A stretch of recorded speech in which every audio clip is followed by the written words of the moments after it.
Quicksort is a divide and conquer algorithm.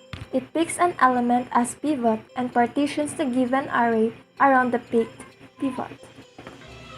So basically, sort algorithms order the elements of an array according to predefined order. We want to sort the items in ascending order. That's what the quicksort does. Before we proceed, let us first know the terminologies used in quicksort. First is the pivot.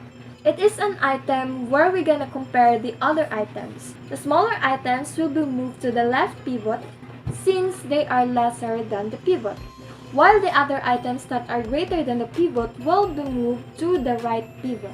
After doing that, we can now identify our left pivot and our right pivot.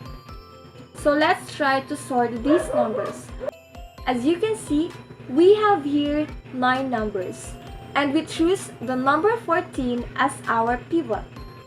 As we observe, the items were not arranged ascendingly.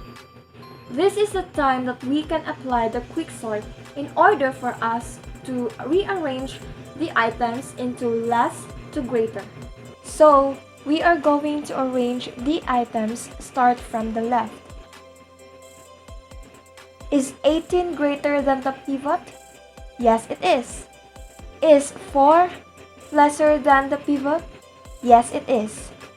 After that, we are going to swap these two numbers or items to arrange them accordingly. Repeat the process. After we swap the two numbers, which is the 4 and the 18, we are now going to proceed to the next one. Is 42 greater than the pivot? Yes, it is. Is 30 less than the pivot? No. If ever the item should be less than the pivot, but the number there is greater than the pivot, then you can move to the next number. Repeat until the two indexes meet. If ever the lower and the upper indexes meet to the same number, then simply swap the lower index with the pivot.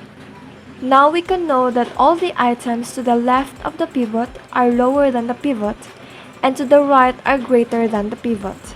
And that's how quicksort works.